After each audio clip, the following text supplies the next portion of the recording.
Bienvenidos una vez más al seminario de técnicos académicos del Instituto de Física de la UNAM. A continuación veremos la presentación del maestro en Ciencias Física Médica, Eduardo López Pineda. Eduardo López Pineda es un físico y maestro en Ciencias Física Médica por la UNAM. Entra al trabajar al Instituto de Física en el año 2013 y está asociado al grupo de dosimetría y física médica dirigido por la doctora María Esther Brandán. Principalmente se dedica a mantener en funcionamiento 3 laboratorios: dosimetría termoluminiscente, física médica y la sala de irradiación con rayos X. Tiene un especial interés en el estudio y aplicación de los materiales termoluminiscentes y en el control de calidad en mamografía. El título de su plática es Evaluación de energía efectiva por medio de la curva de brillo del TLD300 CAF2-TM. La termoluminiscencia es el fenómeno por el cual algunos materiales, después de haber sido irradiados con radiación ionizante, emiten luz visible al ser calentados. La relación entre la luz emitida y la temperatura del material se conoce como curva de brillo. Un material termoluminiscente es el fluoruro de calcio dopado con tulio, llamado comercialmente como TLD300. Este material posee una particularidad interesante. Su curva de brillo depende fuertemente del campo de radiación con el que interactúa. Esta propiedad lo hace un candidato ideal para funcionar como un detector que no solo determine la intensidad de un campo, sino también de su densidad de ionización. La forma en que se cuantifica la forma de la curva de brillo es por medio del HLTR o High to Low Temperature Radio, un parámetro que toma el cociente de las áreas de dos regiones de la curva brillo. Las áreas de las regiones se obtienen de la deconvolución de la curva de brillo en 7 picos individuales. El TLD300 ha sido utilizado en nuestro grupo para evaluar la energía efectiva de diversos haces de rayos X. Este método se ha calibrado para un intervalo entre los 6 y los 1250 kiloelectrovolts y recientemente fue empleado para determinar la dependencia energética angular de rayos X generado por triboluminiscencia. Muchas gracias. Y muchas gracias por la oportunidad de presentar este seminario, en el cual, justamente como ya se dijo, yo tengo un interés en los materiales termoluminiscentes y les voy a presentar exactamente esto de la evaluación de la energía efectiva por medio de la curva de brillo del TLD300, que es fluoruro de calcio dopado con tulio. Ese es lo que significa ahí. Y bueno, justamente para iniciar, a entrar un poquito, porque hay mucha gente que a lo mejor no está en el ramo, lo que hablamos aquí es acerca de la dosimetría, ¿no? Y tenemos una definición más o menos formalilla, que es la dosimetría, que es el proceso de depósito de energía de la materia debido a interacción con radiación ionizante. Entonces estamos hablando de radiación ionizante, aquel tipo de transferencia de energía que tiene la suficiente o tiene la capacidad de ionizar la materia. Y entonces, en particular, a nosotros nos interesa aquellos dispositivos con los cuales podemos evaluar y cuantificar esa transferencia de energía. Y estos se llaman los dosímetros. De manera que entonces un dosímetro, vamos a decir que es cualquier aparatillo, cualquier sistema, cualquier material que genere una respuesta que nos permita relacionarla directamente con esta cuantificación de qué es lo que hizo la radiación ionizante con ellos. Entonces, particularmente, o sea, ya llegamos de lo general a lo particular, estamos hablando de un fenómeno que se llama la termoluminiscencia.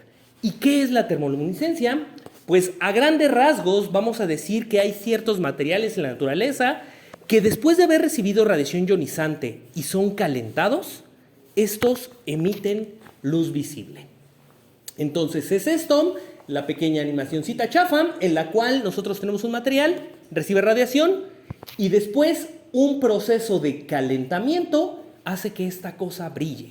Y lo que permite que estos materiales sean dosímetros es que dependiendo de cuánto brillen, hay una relación directa en cuánta radiación recibieron. ¿Ok? Entonces, ¿cómo funcionan desde el punto de vista de la física? Pues bueno, nos tenemos que ir a cuestiones de teoría de bandas, de materiales sólidos. Si nos acordamos, en este mundo existen los átomos y los átomos funcionan a través de mecánica cuántica. Y en la mecánica cuántica nos dice que los electrones que le dan vuelta a los núcleos de los átomos pueden estar en regiones muy específicas de energía. Pues con nosotros tenemos una gran cantidad de átomos. Estos niveles cuánticos se convierten en regiones. Y eso es lo que se conocen como las bandas. Y hay dos bandas importantes que a nosotros nos interesa, que es la banda de conducción y la banda de valencia. La banda de valencia es la última en la cual hay electrones antes de que deje de haber, y la banda de conducción es la siguiente banda permitida, ¿no? Entonces, estos materiales termoluminiscentes, que usualmente son semiconductores, quiere decir que la banda de conducción y la banda de valencia están relativamente cerca, y el nivel de Fermi, que es hasta donde llegan los electrones, está ahí en medio. Ahora, ningún material, o bueno, yo creo que a lo mejor sí hay algunos muy parecidos, pero ningún material es perfecto. Y esta estructura teórica de cómo están estructuradas las bandas solo funciona si toda la red cristalina es perfecta. Realmente en los materiales va a haber dislocaciones, microfracturas, regiones donde la estructura cristalina se parte. Y, más importante, en muchos de estos materiales termoluminiscentes hay dopantes. Se le agrega materiales ajenos al material base. ¿Para qué? Para que haya sustituciones, estos átomos se coloquen intersticialmente. ¿Y qué es lo que va a pasar? Pues bueno, van a generar entre la banda de valencia y la banda de conducción niveles verdaderamente cuánticos en los cuales van a poder haber electrones. De manera que en las bandas, pues los electrones, digamos, es una gran región donde pueden estar, pero en los niveles cuánticos que se generan son valores específicos de energía. Y esto es, digamos, la gran fuente de donde va a empezar a funcionar la termoluminiscencia. ¿Qué es lo que va a pasar? Los materiales termoluminiscentes funcionan en dos regiones. Una que se llama la fase de irradiación, en la cual este material, con las propiedades que acabo de describir, recibe radiación ionizante. La radiación ionizante le permite a los electrones de la banda de valencia pasar a la banda de conducción. En la banda de conducción, que usualmente está vacía, estos electrones tienen la capacidad de moverse, de migrar hacia donde sea, pues porque no hay nada que se los impida. ¿Qué es lo que les impide moverse en la banda de valencia? Pues que son fermiones, se repelen los unos a los otros y no quieren conocerse, ¿no? Entonces, estos electrones pasan de la banda de valencia a la banda de conducción, y en la banda de conducción se mueven hasta que en algún momento se encuentran uno de estos niveles que hablamos, que dan ya sea las imperfecciones o los dopantes. Y este electrón, como en la naturaleza, según nos han enseñado muchas veces, en la naturaleza les gustan los extremales y no les gusta tener más energía de la que debería. Entonces, ese electrón que tiene, si nos acordamos en estos diagramas, la energía, digamos, podríamos entenderla como el eje Y, lo que van a querer es tener menos energía. Y entonces ese electrón va a quedar o va a bajar de la banda de conducción a una de estas trampas. Y después, como es un nivel cuántico único, dependiente de una región específica, ya no va a poderse mover. Y entonces esto va a quedar atrapado, este electrón, y eso es lo que va a formar la memoria del dosímetro. Por otro lado, en la banda de valencia, cuando se va uno de los electrones a la banda de conducción, deja un hueco. Y un hueco lo podemos entender como si fuera una región de carga positiva. Nos acordamos que los electrones son negativos. Y este hueco también puede ir migrando, ¿no? Como cuando en el metro alguien se sale y queda un espacio y entonces todos los demás se empiezan a acomodar. Realmente el espacio que dejó se está llenando por otras personas y es como si nos imagináramos que el espacio se mueve. Eso es lo que pasa. Y como dijimos que en estos materiales el nivel de Fermi está más o menos por la mitad, va a haber también niveles cuánticos generados por estos dopantes o por estas imperfecciones de la red cristalina, donde va a haber electrones que estaban por acá y la misma historia. Electrón va a querer bajar porque ya se dio cuenta que hay un hueco que está ahí y que le permite tener menos energía. Y entonces podemos pensar que el hueco sube. Realmente lo que pasó es que el electrón bajó. Y entonces, en ese momento, este sistema queda, por así decirlo, amarrado, vamos a decir esa palabra, a pesar de que no es la palabra correcta, en el cual hay electrones en trampas y huecos también en trampas. Este sistema se puede mantener relativamente estable por bastante tiempo, es lo que permite la memoria del dosímetro, y luego tenemos la fase de calentamiento. En la fase de calentamiento, lo que vamos a hacer es suministrarle energía térmica a nuestro material y después nos acordamos que la energía térmica lo que hace es que todo empiece a vibrar. Y entonces, básicamente, esta energía va a ser la suficiente para darle al electrón que estaba atrapado en una trampa la suficiente energía para que haga la transición nuevamente a la banda de conducción. Ya en la banda de conducción de nuevo se va a mover y entonces existe la posibilidad de que en algún momento se encuentre con uno de estos huecos que estaban atrapados en algo que se denominan centros luminiscentes y va a hacer la transición a recombinarse con ese hueco que en algún momento alguien dejó. Y en ese momento se emite luz visible, porque se tiene que deshacer de la energía extra que tiene ahí. Y digamos, es a grandes rasgos, desde el punto de vista de la física, el proceso. Entonces, ya llegando, digamos, más a lo terreno, en los laboratorios lo que nosotros tenemos son equipos como este, que es básicamente un horno que tiene un tubo fotomultiplicador en el cual vamos a calentar estas muestras de manera controlada. Y entonces vamos a registrar cuánta emisión de luz se da del material y si nosotros generamos una relación entre la señal termoluminiscente y la temperatura, se construye este tipo de gráficas que se denominan curvas de brillo.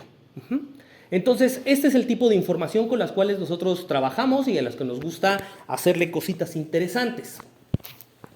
Entonces, la curva de brillo, como se podrán imaginar del diagrama que vimos anteriormente, en estos materiales en la realidad hay muchas trampas y muchos centros luminiscentes.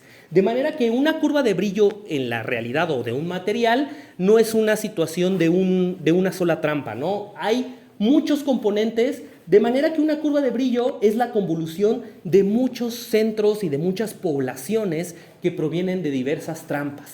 Y entonces, esto es lo que nosotros conocemos como pues la estructura de la curva de brillo y también posee un fondo exponencial que usualmente es desagradable porque proviene de incandescencia más que de termoluminiscencia y eso usualmente se filtra.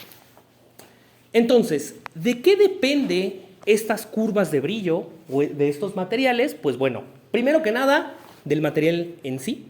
O sea, cada material que es termoluminiscente va a generar una curva de brillo diferente, muy particular obviamente.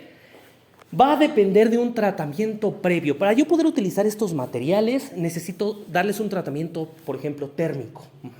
Yo voy a utilizarlos, entonces los primeros los meto en unos hornitos y los dejo en un estado específico. Y entonces, cómo yo los horneo, cómo yo los preparo, va a cambiar la forma de la curva de brillo.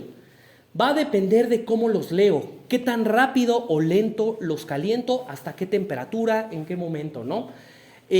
También va a depender de la cantidad de radiación ionizante que reciba, obviamente, y va a depender, muy importante, y a lo que nos viene en esta plática, de la calidad de la radiación. Va a importar el tipo de radiación ionizante que interactúa con el material y las propiedades propias del campo.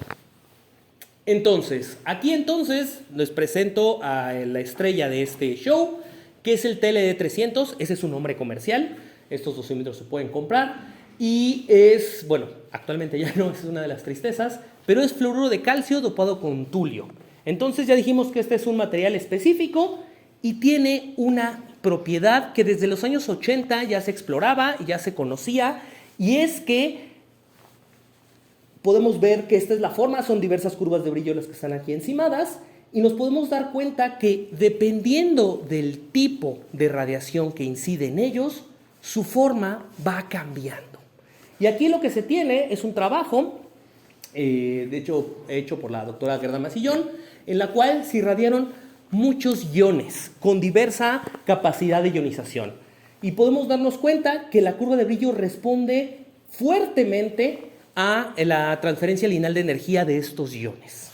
Entonces, esto es algo que ya se conocía, algo que se ha estudiado y que, digamos, le da una propiedad especial de 300. Ahora, en el año 2015, justamente aquí en la maestría en física médica, se revivió un poco el interés por utilizar este material porque con esta sensibilidad que tiene, se dieron cuenta que no se necesitaban grandes cambios y grandes diferencias de transferencia lineal de energía para mostrar cambios en la curva de brillo. Y se dieron cuenta, un alumno aquí quiso probar y determinó que era posible estimar la energía de campos de fotones, de rayos X. Si yo tengo un haz de rayos X de diferentes energías, también la curva de brillo iba a representar un cambio que puede ser inclusive cuantificable, ¿no? Lo estaba convirtiendo entonces a este material en un detector natural de radiación y de calidad de radiación, no solamente de cantidad.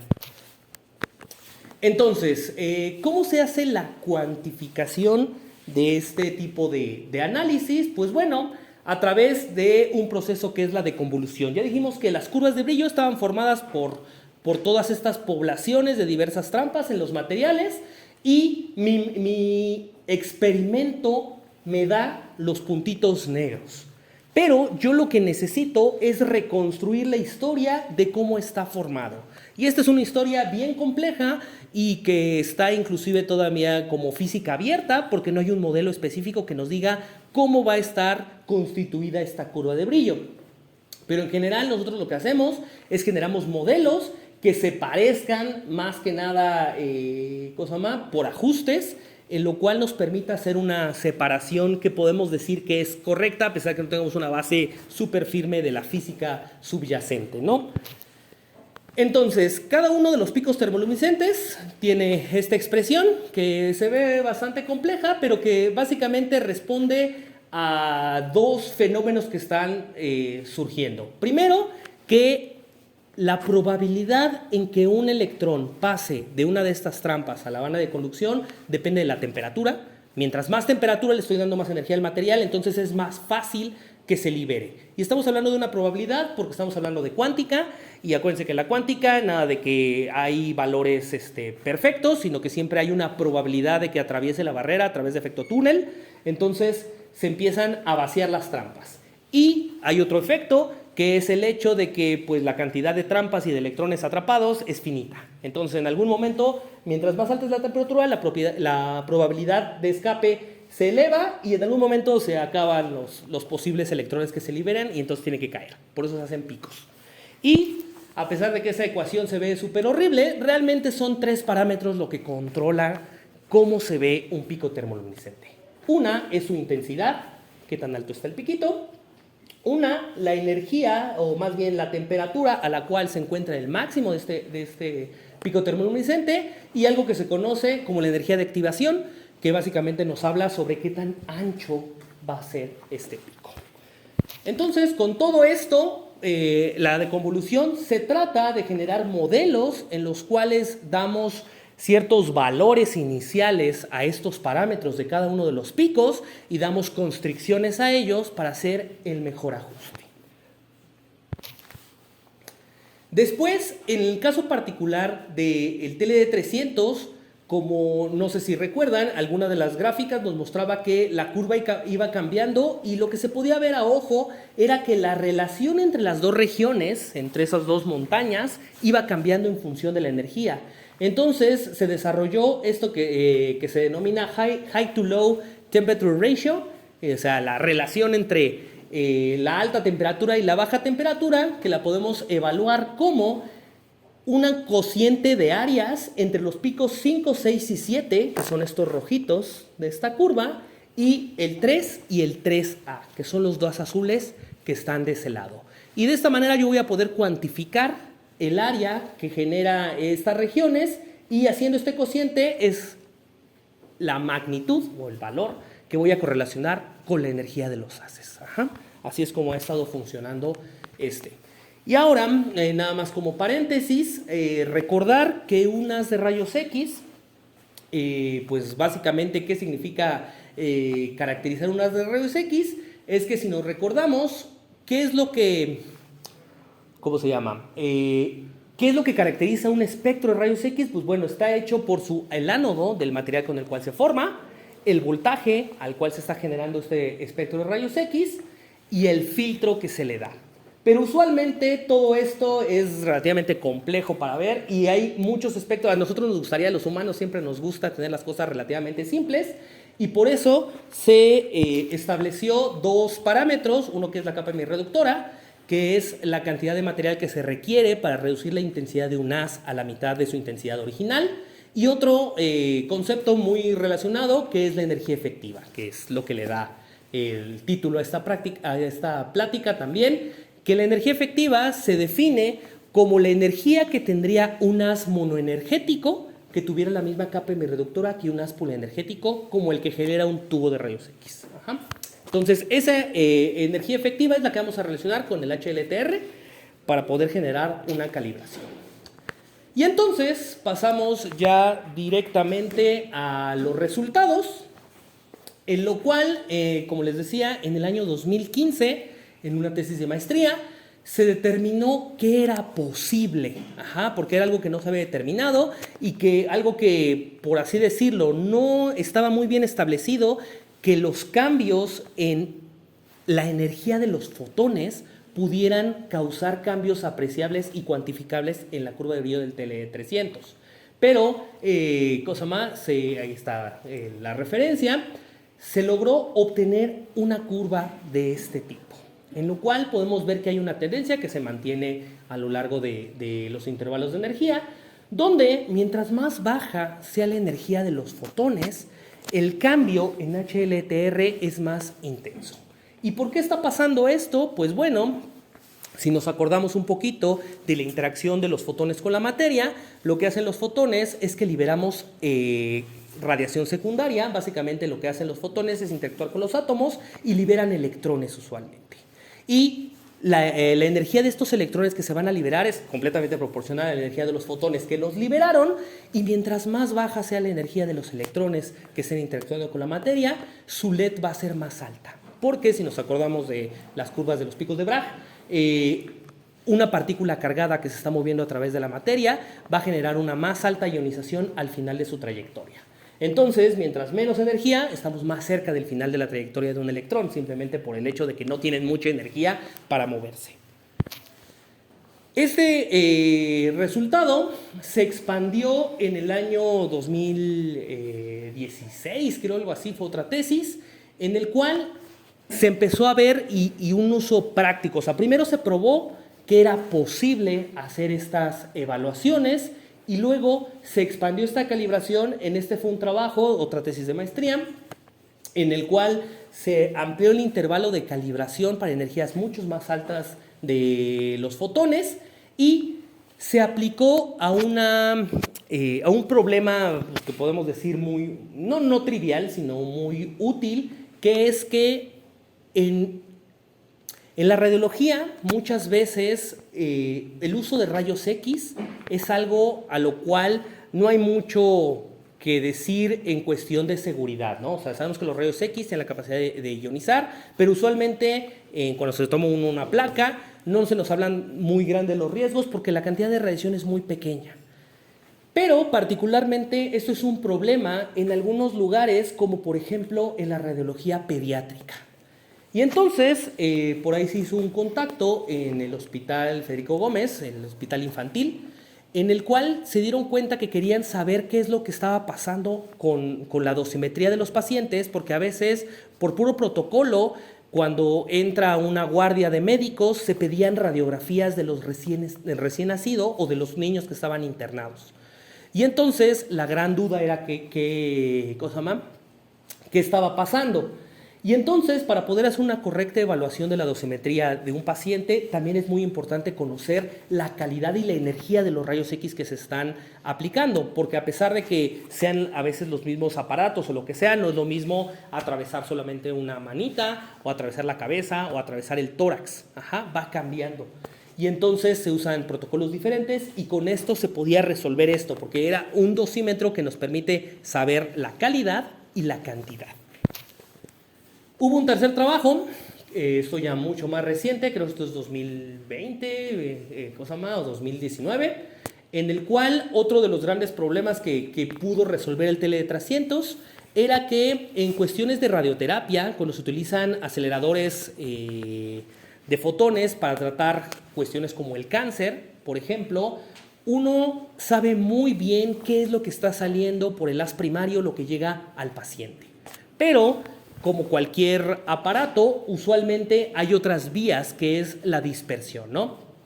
Entonces, no se conocía muy bien, no se tenían medidas cuantificadas, o sea, no tenían medidas experimentales de qué es lo que pasaba fuera del haz. Lo que se tenían solamente eran simulaciones, y entonces lo que se pudo hacer fue expandir aún más la calibración hacia altas energías, con lo cual se pudo determinar qué es lo que pasaba con la energía de los fotones que se escapaban del haz primario en tratamientos de radioterapia. En estos resultados se determinó que la energía era más o menos entre 300 y 600 kiloelectronvolts, lo cual es muy diferente de entre 1 y 3 megaelectronvolts de lo que daría el haz principal. Entonces esto fueron 3 trabajos que ya están completamente terminados y que llevan aquí a algo que, digamos, ya llega directamente a mis manos, que son las dificultades. A mí me gusta creer que nosotros como técnicos académicos, mucho de nuestro trabajo, además de hacer lo que se nos pida en un sentido, es resolver problemas. Es como dar herramientas para mejorar las cosas. Y esto que ya les conté así muy rápido y de pasada, y que funciona este sistema para determinar la energía, tiene unas dificultades propias de la metodología. Y es que este proceso de convolución, a pesar de que ahorita no hice mucho hincapié y que se los presenté relativamente bonito, tiene muchos inconvenientes. Primero que nada, el poder generar un modelo con 7 picos nos abre una cantidad de parámetros que nos lleva a 21 parámetros, donde nosotros simplemente tenemos una serie de 200 puntos, a lo cual tengo que acomodar un chorro de picos allá adentro. Y entonces, eso es un problema sobredeterminado en matemáticas, porque ¿qué quiere decir? Existe más de una solución óptima. Y entonces puede ser que hay muchos arreglos de diversas formas en las cuales se acomodan los picos, en las cuales yo puedo obtener lo que podríamos determinar como una buena deconvolución, o que matemáticamente sea una solución óptima. Hay muchos mínimos locales. Siguiente cosa, se utilizan programas así de horribles como este que se ve aquí, además de que ese tal vez es el peor diseño de color en un software que vas a utilizar por muchas horas, donde manualmente el usuario tanto es el que decide en qué momento deja de apretar el botón de hacer la deconvolución.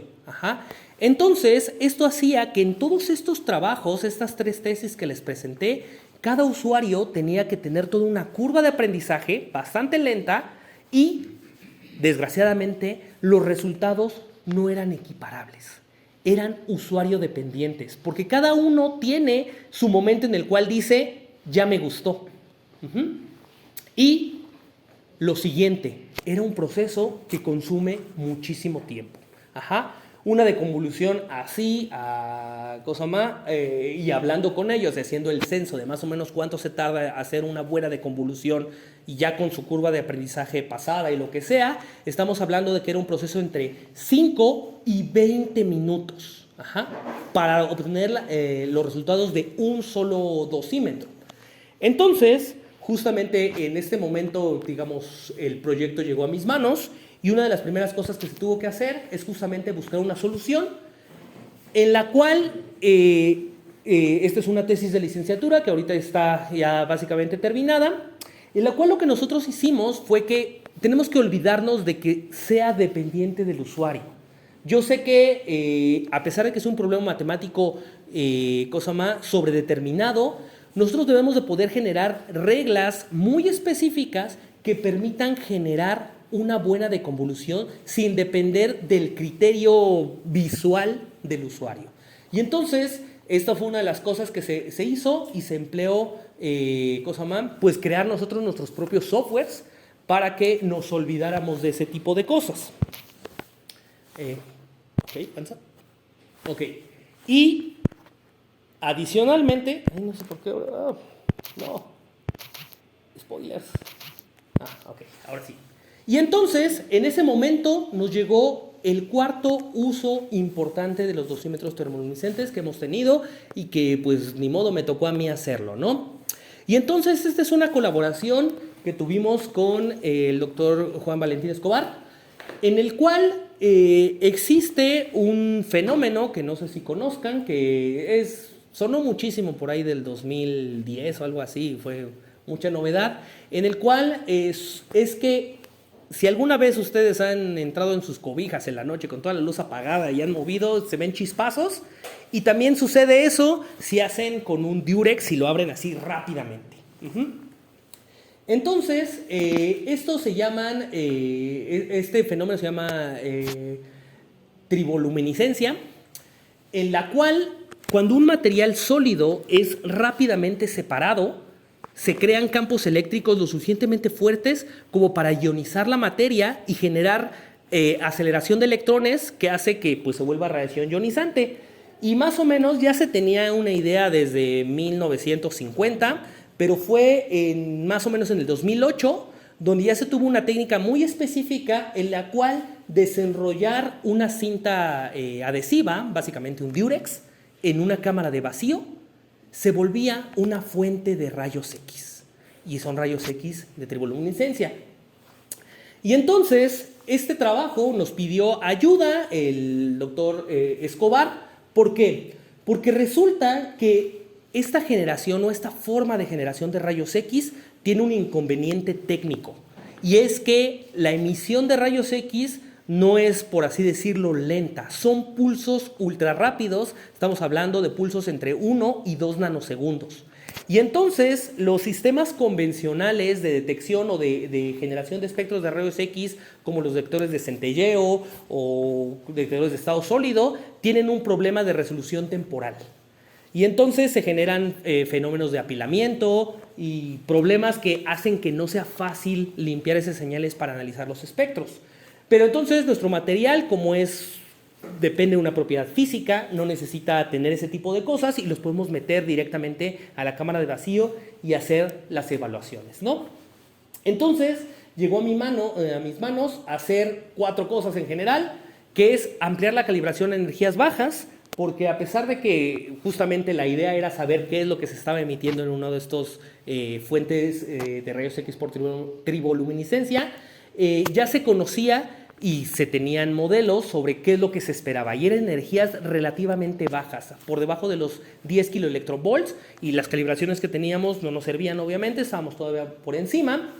Después, justamente con el proyecto anterior de que era de eliminar la dependencia del usuario, y además en la serie de trabajos siempre se va refinando los procesos, entonces fueron habiendo cambios.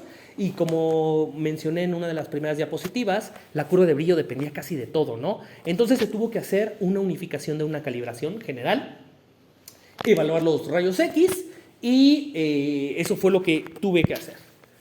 Entonces, como les decía, la triboluminiscencia, este es un video de que, de hecho, este paper fue un paper de Nature, donde colabora el doctor Escobar, en el cual, básicamente, si uno tiene un Durexito y lo mete a una cámara de vacío, y básicamente ahí dentro lo desenrolla, ahorita ahí lo están probando que es el desenrollador, y ahí ponen un material que es un centellador. Esa cosa va a brillar cuando reciba radiación ionizante, y pues ponen una tapita. Reducen la presión y generan. Y entonces, pues es una forma de generar rayos X, y este es el fenómeno que se quiere estudiar, ¿no? Entonces pone un detector por fuera, y donde sí se ven que son rayos X, y se generan bastantes rayos X, ¿no? Entonces sí es importante. Entonces, listo. Ya, cambiar. Listo. Entonces, lo primero que se hizo fue una calibración. Se tuvo que ampliar la calibración de estos rayos X hacia las bajas energías. Este es un montaje más o menos. Nosotros tenemos la sala de radiación con rayos X. Tenemos un tubo de rayos X donde pudimos hacer 4 haces que nos permitieran reducir la energía. También tuvimos en esto colaboración con el doctor Cordero, en el cual nos permitió también utilizar uno de sus difractómetros para utilizar o aprovechar las líneas características del cobre para tener fotones de 8 keV más o menos. Y utilizamos una fuente de fierro 55, que es una fuente que genera rayos X, porque utiliza, bueno, el decaimiento del fierro 55 es captura electrónica, y se generan rayos X de muy baja energía, aproximadamente 5.9 kiloelectronvolts. Y con eso era suficiente para tener una mejor calibración. Y entonces aquí están los resultados que se ven súper hermosos, al menos para mí, en el cual el fenómeno se sigue manteniendo. Casi siempre en cualquier cosa, cuando nosotros estamos intentando llevar la técnica más allá de lo que se tiene explorado, siempre queda la duda de si va a seguir funcionando, y al menos en este intervalo siguió funcionando como nosotros lo teníamos determinado, aunque sí empezaron a pasar cosas interesantes. Se dan cuenta que los que tienen colorcitos, la forma tradicional de cómo están estructuradas estas cosas parece ser que se fue modificando mientras más baja era la energía. Y la curva azul, que es la del fierro 55, que es la energía más baja que tenemos calibrada, muestra algo muy anormal. La forma ya no parece ser la misma.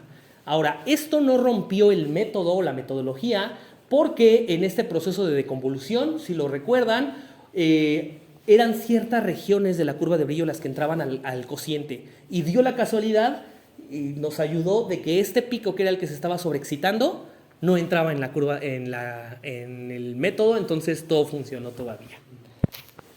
Ya con esto se pudo hacer una calibración general en la cual se tuvo que ver qué es lo que le pasaba a los resultados, al pasarlos por diferentes procesos térmicos, y también por pasar por las decisiones individuales de cada uno de los, de cada uno de los usuarios anteriores.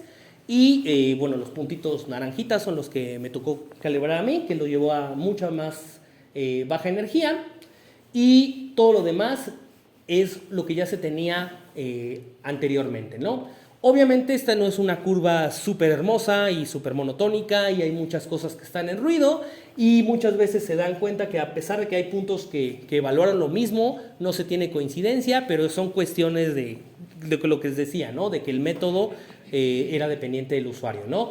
Y en particular este punto de aquí ya sabemos que fue un problema de la geometría de irradiación. Entonces todo pareciera ser que va perfecto, y entonces el doctor Escobar, su gran interés era que estos mecanismos de generación de rayos X por triboluminiscencia no están bien estudiados. Hay mucha discusión todavía de qué es lo que está pasando, cómo se está generando, y una de las grandes preguntas es la dependencia angular en función de la energía.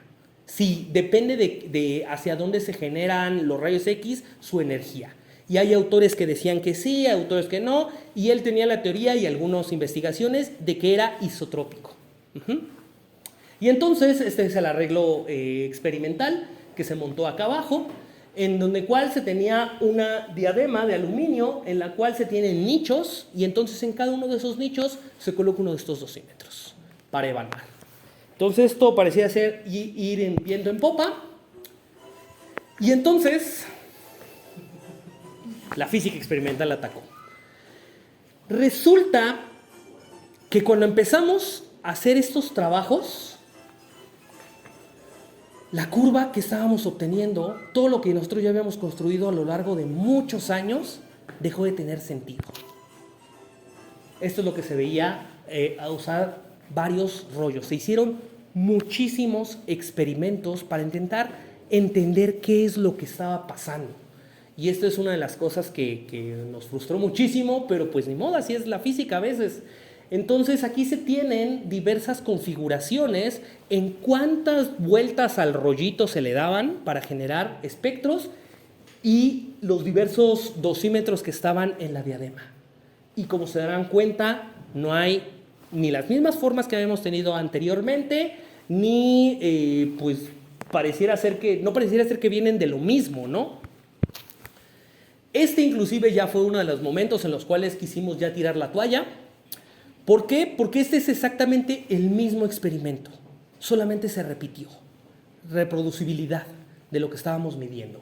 Y pues no, espero no necesitar convencerlos de que esas tres conjuntos de gráficas no se parecen. No parecía ser que hubiera nada, ¿no?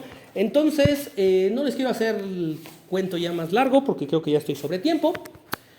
Se realizaron aproximadamente como 25 experimentos entre el 9 de diciembre del 2021 y el 1 de septiembre del 2023, en el cual estábamos intentando acotar qué es lo que estaba pasando, por qué estaba funcionando esto, o por qué no estaba funcionando esto. Y bueno, resumiendo, porque un camino de lágrimas para mí, es que cuando uno está desenrollando esto, no solamente se genera rayos X, hay toda una relación del espectro electromagnético y entre eso se genera también UV. Y el UV también es radiación ionizante, de manera que puede interactuar con nuestros dosímetros y existe un fenómeno que se denomina fototransfer, en el cual el UV tiene la capacidad de mover a estos electrones de las trampas hacia otras trampas. Entonces es parte de lo que explicaría eso. Adicionalmente, también cuando estamos rompiendo el pegamento de los rollos, los electrones que se liberan también pueden alcanzar a los dosímetros. Entonces teníamos un campo mixto muy complejo y que inclusive consideramos que ni siquiera es homogéneo, o sea, no es reproducible. Hay a veces picos de emisiones, ya sea de UV o de electrones, que contaminan. ¿Y cuál fue la solución? Se tuvieron que colocar filtros y entre eso encontrar filtros fue una gran dificultad y 21 micras de Mylar solucionaron muchos de nuestros problemas. ¿Qué es Mylar? El Mylar es un plastiquito, sí, es un material que ese es su nombre comercial, de hecho es ay, Dios mío, ese sí no me lo sé, pero es Mylar. Y entonces lo que descubrimos es que el Mylar se utiliza en muchas industrias como filtro UV. Tiene picos de absorción UV, entonces se usa en recubrimientos de celdas fotovoltaicas, de algunas cosas, en acuarios, tuberías de PVC, cosas así.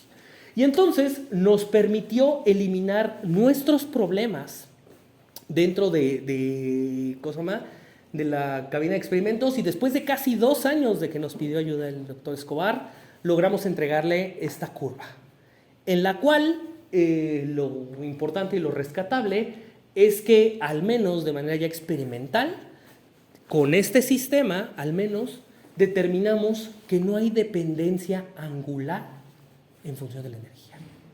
O al menos no que la podamos discernir con las incertidumbres con las cuales estamos trabajando, ¿no? Si recuerdan la fotito, había varios nichos y estos son lo que significan. Y entonces, ya terminando, esto ya fue todo lo que yo tenía que contarles. A grandes rasgos les conté que existe un material termoluminiscente que es capaz de discernir no solamente la cantidad de radiación que recibe, sino la calidad. Y puede ser utilizado, y ahorita ya está calibrado, entre más o menos aproximadamente los 6 y los 1000 kiloelectronvolts, así que también es un comercial de que si alguien tiene algún tipo de experimento donde necesita determinar esto, pues estaríamos más que encantados de contribuir con ustedes, ¿no? Y pues bueno, lo que para mí fue todo.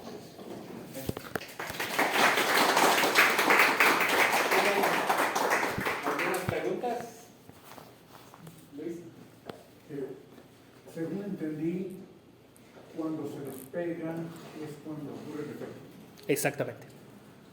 Y cuando haces el proceso inverso, ¿no han probado a enrollarlo a ver si hay algún proceso?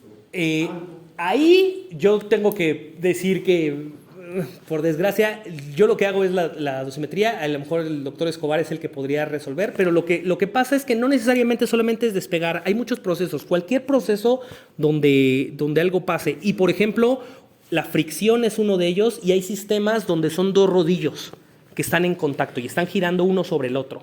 De manera que es más o menos lo mismo, pero la parte que se genera es donde se van despegando. Porque justamente hasta donde entiendo es que al romperse se polariza el material y es lo que genera el campo eléctrico.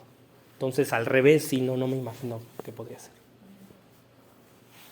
¿Alguna otra pregunta? ¿El plástico Mylar cómo lo colocaban? Dios mío, tú me ayudaste eso una vez. Entonces, ¿cosa más? Bueno, te pedí que me ayudaras una vez.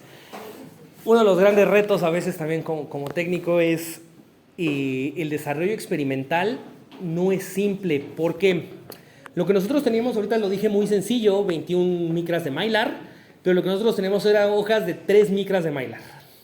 Y entonces tuvimos que poner 7 de esas. Y el Mylar es un plastiquito bastante rígido, pero tiene 3 micras.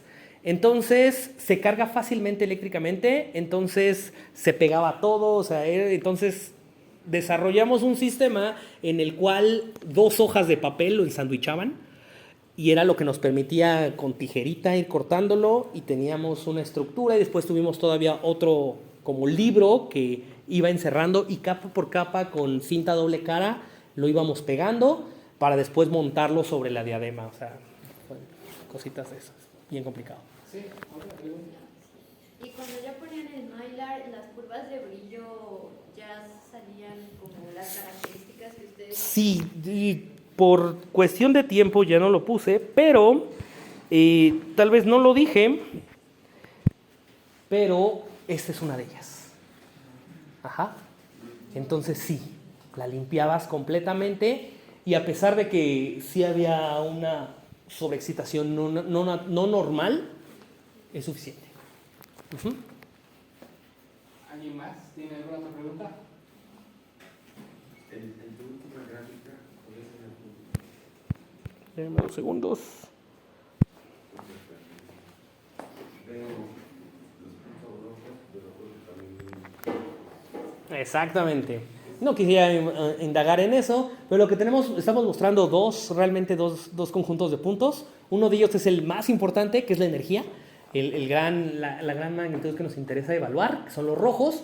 Y luego tenemos unos puntos blancos vacíos, que inclusive los puse así como que para que no los vean mucho, porque no son tanto interés, pero que nos hablan de la intensidad, de cuánta radiación recibieron los dosímetros. Entonces nos dice que la energía es básicamente la misma, pero la intensidad no lo es. Ajá. Y este tiene una explicación relativamente simple y es una cuestión geométrica, porque resulta que no es lo mismo, si nos regresamos un poquito a cómo está el dispositivo experimental, resulta que no es lo mismo los rayos X que llegan de este lado que los que llegan del otro lado por el simple hecho de que hay una cinta en el camino. Ajá. Entonces hay diferentes materiales y en algún momento la cinta al irse desarrollando, el punto de emisión va cambiando, entonces la geometría va cambiando y varias cosas. Entonces esa curva blanca, a pesar de que no hice tanto hincapié, lo que nos muestra es una tendencia que de un lado hay muy poquita emisión de rayos X, o bueno, recibieron menos, y va incrementándose conforme se llega al otro lado, que digamos estoy de la parte trasera de donde se está haciendo el despegue hacia la parte delantera, de donde veo directamente la emisión. ¿Otra pregunta, Luis? Sí, algunos de estos materiales pueden funcionar como filtros polarizadores, no Usualmente la mayoría de estos materiales, y ya inclusive los comerciales, se les hacen análisis sí ópticos, pero que yo sepa, no, porque a pesar de que son materiales cristalinos, el problema de la cocinita del dopante se soluciona de una manera terrible, que es mueles todo y luego los comprimes. Entonces, si tienen propiedades de eso, es una mezcolanza muy... Entonces, tal vez per se una placa muy bien establecida, sí, pero estos no. ¿Hay otra pregunta aquí? Sí, en las curvas de brillo que usted obtuvo con el tubo de rayos X, cuando mostró la azul, la que tiene como... Ajá, justo, ¿cómo puedo explicar la forma de esta curva de brillo? Aquí hay 2 posibles explicaciones, porque no lo sabemos. Y una tiene que ver con que cuando tú te vas cada vez más para abajo en la energía, la atenuación dentro del dosímetro es cada vez más alta. Entonces, lo que está pasando es que en vez de que tú tengas una irradiación homogénea, cada vez tienes más irradiación en las primeras capas. Entonces, si te acuerdas, dijimos que una de las cosas que hace que dependa la curva de brillo es la cantidad de radiación. Y acuérdate que la cantidad usualmente es energía por unidad de masa. Entonces depende de cuánta masa tienes.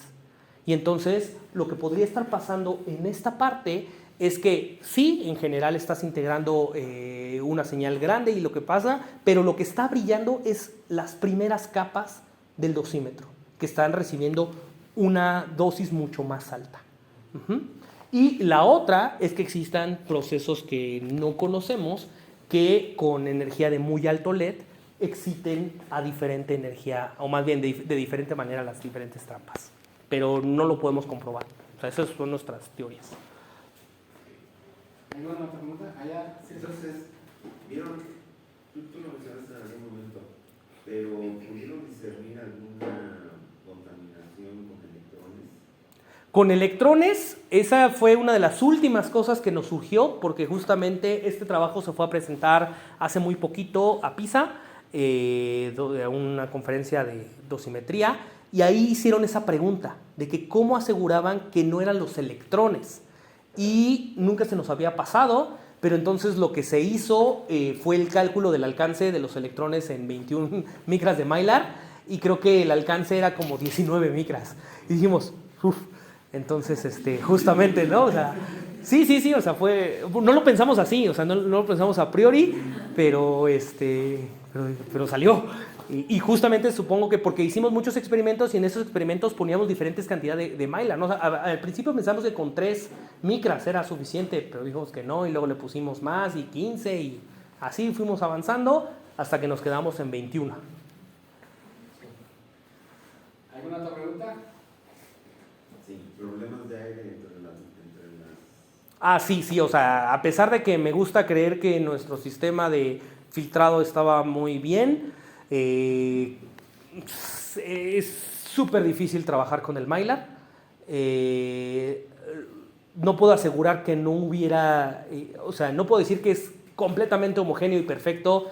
O sea, está arrugado, o sea, si alguien, no traje Mylar, pero puedo enseñar, se hace como el papel de envoltura plástico, bueno, se hace chicharrón y no hay forma en la cual podamos asegurar. Pero lo que sí había eran 7 capas. ¿Alguna otra? ¿No? Bueno, pues vamos a agradecerle una vez más a Eduardo por habernos dado la plática. No, muchas gracias. Perfecto, muchas gracias. Y gracias a todos por venir.